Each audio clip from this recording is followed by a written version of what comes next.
These people are creating a terrible problem in our cities. They can't or won't hold a job, they flout the law constantly and neglect their children, they drink too much, and their moral standards would shame an alley cat. For some reason or other, they absolutely refuse to accommodate themselves to any kind of decent, civilized life. This was said in 1956 in Indianapolis, not about blacks or other minorities, but about poor whites from the South.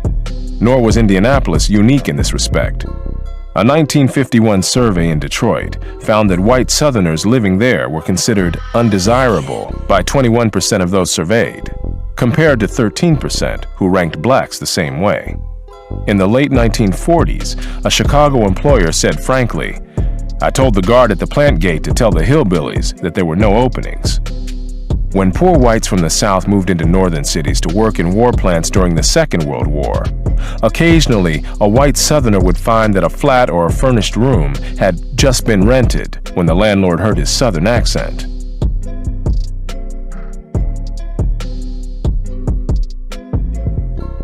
More is involved here than a mere parallel between blacks and Southern whites. What is involved is a common subculture that goes back for centuries, which has encompassed everything from ways of talking to attitudes toward education, violence, and sex, and which originated not in the South, but in those parts of the British Isles from which white Southerners came. That culture long ago died out where it originated in Britain, while surviving in the American South. Then it largely died out among both white and black Southerners, while still surviving today in the poorest and worst of the urban black ghettos. It is not uncommon for a culture to survive longer where it is transplanted and to retain characteristics lost in its place of origin. The French spoken in Quebec and the Spanish spoken in Mexico contain words and phrases that have long since become archaic in France and Spain. Regional German dialects persisted among Germans living in the United States after those dialects had begun to die out in Germany itself. Race is not real in the way we think of it, as skin-deep, primordial, and biological. Rather, race is a foundational idea with devastating consequences because we, through our history and culture, made it so." End quote. Therefore, this accounts for the logic that if two blonde-haired, blue-eyed white Norwegian persons were placed next to a dark-skinned, dark brown-eyed Sudanese individual, it could in fact turn out that one of the Norwegian persons shares more similar genetic material with the Sudanese than with his countryfolk. This is the essence of race being non-biological, as I shall later expound upon. The reason for which Peter and many others like him around the world feel and experience race as a certitude, as something definite and real, partly has to do with paradigms, or otherwise said, one's worldview. Race seems visually real. How so? On a daily basis, the outward difference in form exhibited by people as we cross paths in a grocery store or brush shoulders on the street escapes not a single person. This difference in color and morphological features is clear, even to a 7-year-old. Funny enough, depending on your sense of humor, rather than it having to deal with biology, race is real because of how we, on a daily aspect, interpret these outward differences in color and structural appearance, and of course, the meanings that we invest into these biological differences. It might seem counterintuitive and counterproductive even, but race is also biological to the extent that the idea of race, and more so, how living in a racially stratified or varying society with differential access to resources has effects on the body. The aforementioned effects are manifest in infant and adult mortality. To give a pungent example of this, allow me to move away from the North Americano-centric or even Eurocentric view of the world and take up a more global approach. The global South, Africa, and Southeast Asia, the breeding ground for the world's misfortunes and social ills due to colonial and neo-colonial exploitation, on average, exhibits lower life expectancy and high child mortality rates. Thus, such social miscarriages have become synonymous with being black or being Southeast Asian. The effects of unequal distribution of wealth, health, and affluence, when presented statistically, purports to show that whites and their infants have a better chance of surviving past adulthood and to an older age than is commonly seen among non-whites. Another example of the implications of social marginality can be seen in the proportion of crime-related deaths and ills within Western societies, black-on-black violence, for example, lowering the life expectancy of non-whites in our more developed societies. Therefore, if race is an illusion, then it is an eccentrically powerful one, the product of centuries-long molding of societies. Quote, "There is human linguistic, cultural, biological, and genetic variation. However, these variations are not racial in that they do not naturally partition individuals into races. A key insight from anthropology is that what we see as real is often due to what our worldviews predispose our minds to see." End quote. It is thus in much the same way that we used to think the sun revolved around the earth.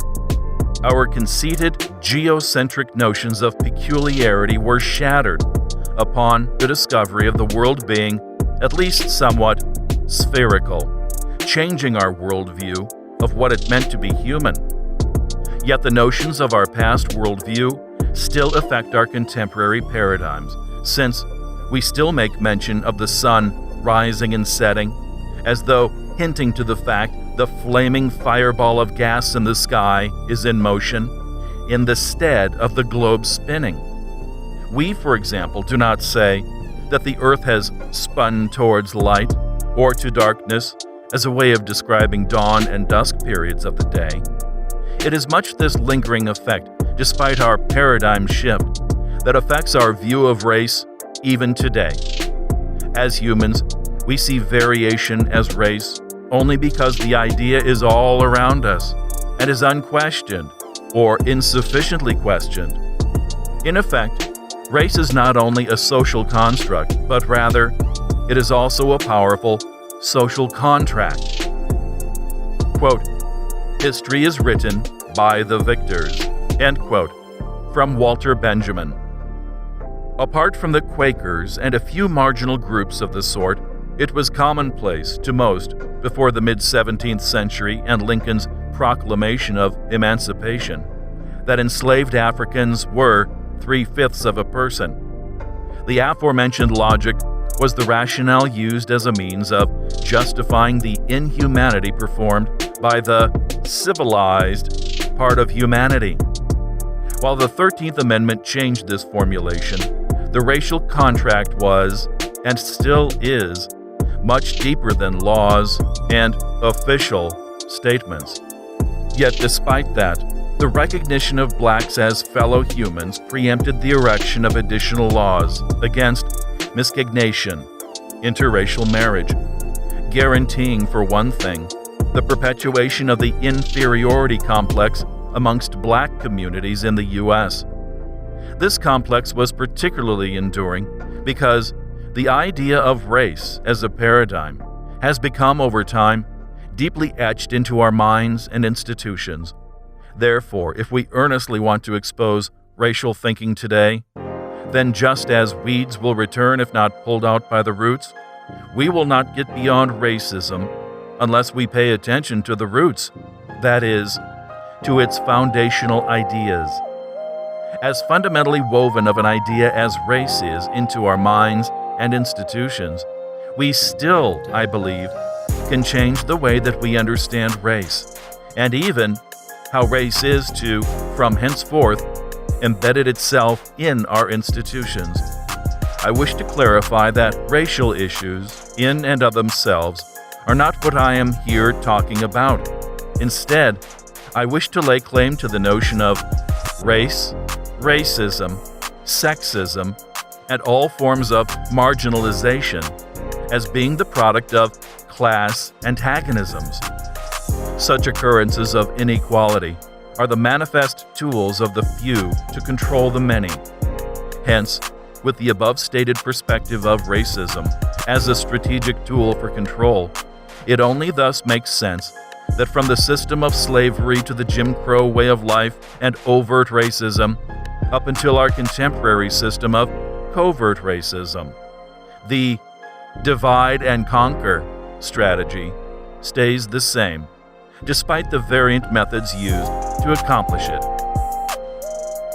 Reflecting on the origins and development of the notion of race, one aspect that led to the emergence of the categorization of peoples in terms of race had come about with the encounter of Native Americans, quote, Indians, end quote, by the first Europeans to greet the shores of the New World.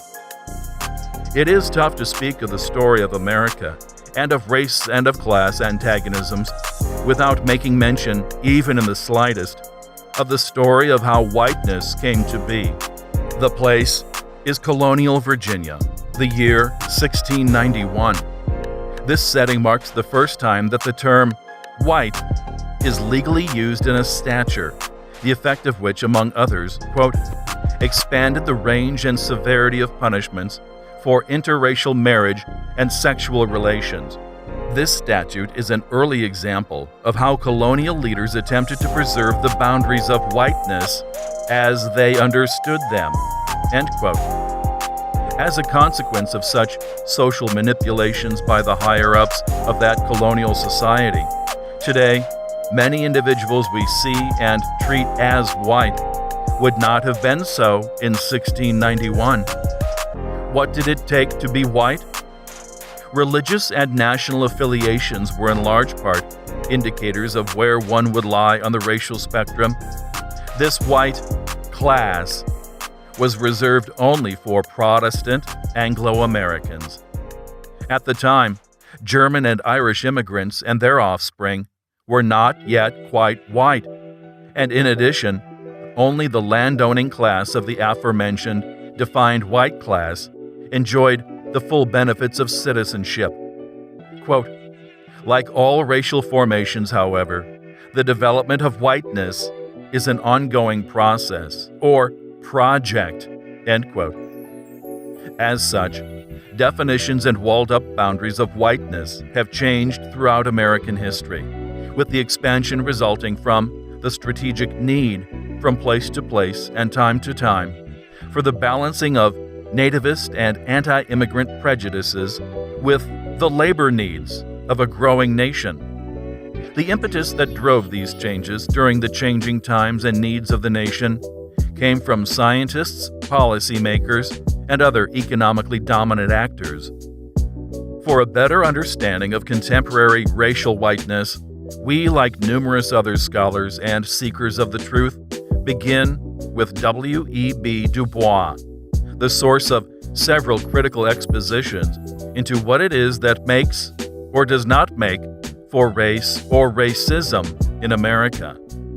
In one of several masterpieces, Black Reconstruction, originally published in 1935, Du Bois expounds on the notion of whiteness and how being white was neither natural, based on phenotype, nor was it a foregone cultural conclusion in the U.S. of A. and even in the context of racial slavery. Rather, he believed that whiteness, as is defined through European ancestry, was a well-concerted and calculated racial solution developed by leaders of the colonies for the eking out of economic and physical threats to the solidarity that begun to fester among the laboring or proletariat classes. Over the course of the 17th and 18th centuries, as the legal apparatus of racial slavery took root and hold, molded and intricately crafted by lawmakers on behest of the land-owning, agrarian, and political elites, who oftentimes were the same folks in those days, revolt against exploitation from the elites was not uncommon. The coalitions that banded together in fervent protestation had as members individuals from all walks of the lower rungs of life, blacks, both free and enslaved, together with the working classes of white farmers and other disparaged white groups, conspired and revolted in unison. As put by labor historian David Roediger in his 1999 book, The Wages of Whiteness, Race in the Making of the American Working Class, Bacon's Rebellion of 1676 in Virginia, and the 1741 Conspiracy to Destroy New York illustrate the seriousness of this threat to propertied class.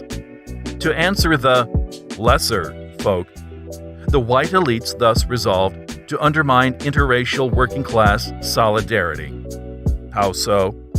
They did so by granting virtually all European men full access to political or legal whiteness, the right to suffrage being not least poignant of these rights. In effect, during the first half of the 19th century, tax, property ownership, employment, and other requirements that had before then circumscribed suffrage to landowners were now accessible to the masses, those of European descent. The expansion of whiteness in the wake of the 1741 conspiracy, with Bacon's rebellion also still in mind, was not a utopian-like banding of Europeans. Instead, this was but a successful attempt on the part of colonial elites to quash any forms of resistance to their reign, both present and future.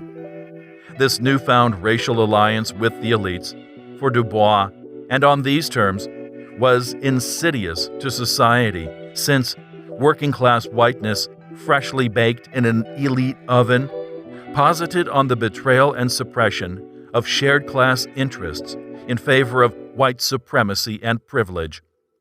The acceptance of, quote, personal whiteness, end quote, by European laborers as, quote, something that could be owned as an asset and as an identity, end quote, Roediger, 2008, ensured continued political economic dominance by the landowning class. In exchange, they acquired the accrued material benefits typically associated with full citizenship, as well as the, quote, public and psychological wage, end quote, Du Bois, 1935, of codified social distance and deference from their former allies. The political independence with which the white workers were ostensibly blessed was now an experience that their former black allies found non-relatable. Thus, a powerful and enduring economic incentive for systematic working-class racism established itself